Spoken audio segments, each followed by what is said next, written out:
So my name is Ben Cosner. I am 23 years old.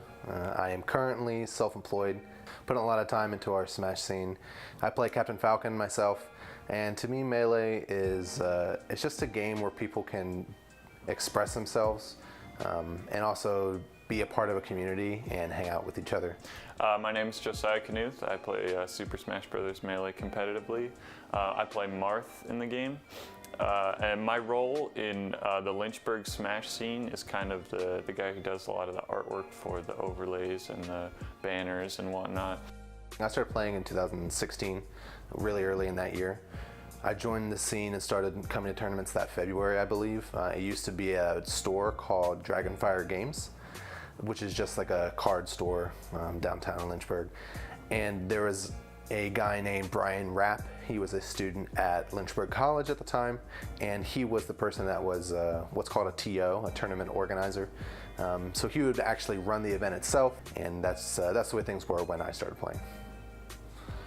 Yeah, so after we were done at Dragonfire Games, one of the best players named Dan moved into the same apartment as Brian, so they started just having the tournaments there, and Brian just started to become a little less involved, and Dan slowly started to run the tournament more and be a little bit more of a leadership figure in our scene.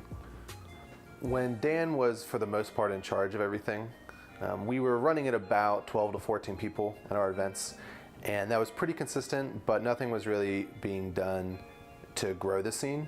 It was pretty much if you knew about the tournaments, then you knew when they were, and that's about all that Dan did. And there's definitely was a lot of opportunity for growth. And Dan just wanted the scene to be healthy, but didn't have the desire and the time to put into it to actually grow it.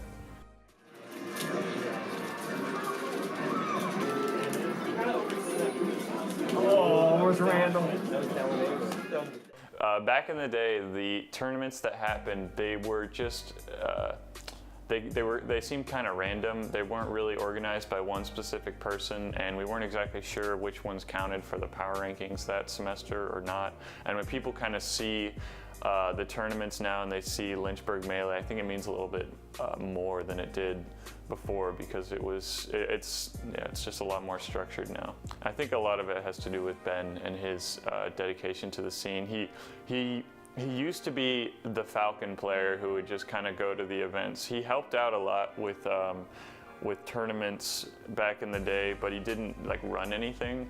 And so this year was the first year he kind of just stepped up and just took it over and did it in the best way possible. And he knew he had a game plan going into it, and it worked. And we've got a lot more people going to these tournaments that we did in the past, 2 or 3 years. So this past year, I really was getting more passionate about the scene and wanted to be more hands-on.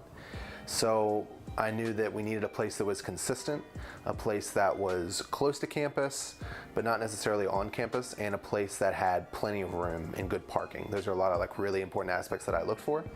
And the best option I found was renting out a space in the Liberty Mountain Conference Center. And we just started doing that this semester. We've had 4 tournaments so far. Our last one, the 5th one, is coming up on December 2nd. And at the normal events, we've been averaging around 20 to 25. At the last one, on the 11th, it was actually a bigger one. We had a little over 40. So definitely missing a lot of growth, and I'm really excited about it. So I'm one of three boys. We're all really close. My older brother is 3 years older than my younger brother, so there's just 3 years between us. And my younger brother, Alex, he's very ambitious, and he went to Liberty for a couple years, but it wasn't his thing. And he went home, and my parents at the time were buying houses and renovating them and renting them out. And he was working with them, but wanted to get a little more involved in actually doing that himself. So long story short, they gave him a loan, and he flipped a house. He flipped 2 houses. One of them he lived in himself, the other one he sold. And then this past July, he was in a motorcycle accident. He passed, and my parents gave most of the money from the houses, because they were about 99% done. They gave most of the money to my older brother and I after they had paid for the funeral and all those expenses.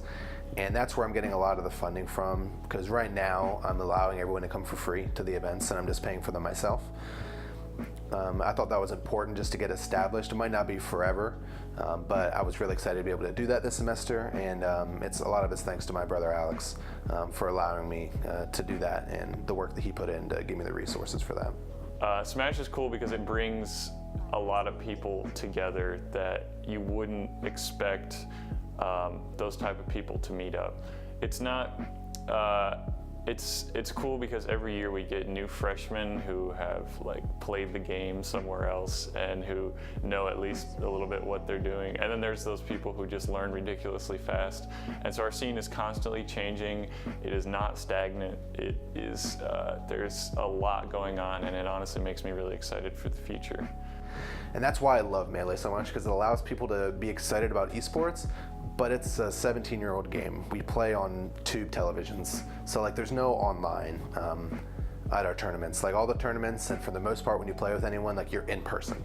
You're actually sitting next to the person, and you get to know them. And I think that's one of my favorite things about Melee, and one of the benefits of it, and why it's such a tight-knit group. But also it's just a little for everyone. It's really good for people that are like hyper competitive and just want to be the best because it's such a hard game. It's really good for people that just want to hang out, like I mentioned before. It's good for people that want to try new things because it never really gets old. There's always something else to learn.